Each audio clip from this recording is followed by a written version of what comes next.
Bonjour à toutes et à tous et bienvenue dans le JT de ce vendredi 20 mai. Au programme, le suicide d'un salarié à son domicile peut valoir accident du travail, enregistrer un échange téléphonique pour prouver la formation d'un contrat et pour finir facture électronique et plateforme de dématérialisation partenaire. C'est parti.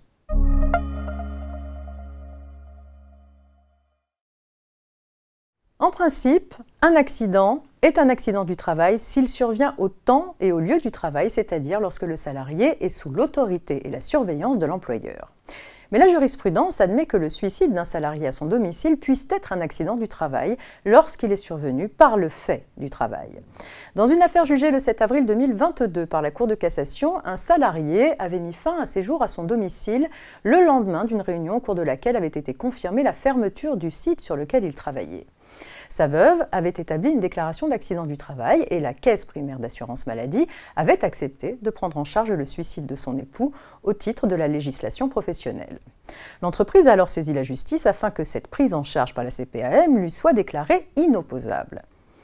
Elle n'a pas obtenu gain de cause. La Cour de cassation, considérant que la Cour d'appel avait bien fait ressortir que le suicide était intervenu du fait du travail, compte tenu notamment de l'annonce faite au cours de la réunion, de l'investissement du salarié dans sa vie professionnelle et de l'absence d'éléments permettant de relier le passage à l'acte à l'environnement personnel.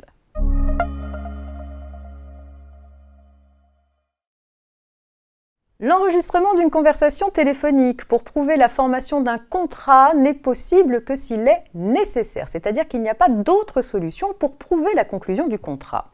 Les contrats écrits ne sont ainsi pas concernés, contrairement à ceux susceptibles d'être souscrits à l'oral. Mais dans ce cas, l'enregistrement doit respecter un certain nombre de conditions. Tout d'abord, il ne peut être ni permanent, ni systématique, afin de minimiser la collecte de données. Seule la partie de la conversation portant sur la conclusion du contrat peut être enregistrée et elle ne peut être conservée qu'à défaut d'une autre modalité de preuve, comme par exemple une confirmation écrite.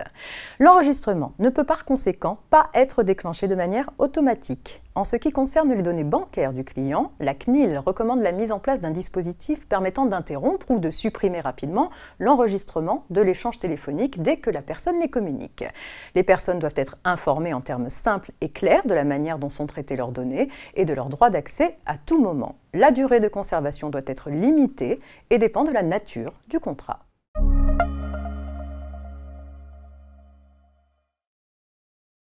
Les plateformes de dématérialisation vont avoir un rôle essentiel dans le dispositif de facturation électronique et de transmission d'informations à l'administration fiscale qui va progressivement être mise en place. En effet, les entreprises assujetties à la TVA devront recourir au service d'une plateforme de dématérialisation pour transmettre et recevoir leurs factures électroniques et pour adresser des données de transaction et de paiement à l'administration. Les entreprises seront libres de retenir soit une, voire plusieurs plateformes de leur choix, soit le portail public de facturation. La rubrique partenaire du site impôts.gouv.fr vient récemment de s'enrichir d'une page consacrée aux plateformes partenaires de l'administration fiscale, regroupant toutes les informations nécessaires sur leur rôle et leur immatriculation. C'est la fin de cette semaine de JT préparée par la rédaction de la Revue Fiduciaire. Je vous souhaite un très bon week-end. À lundi.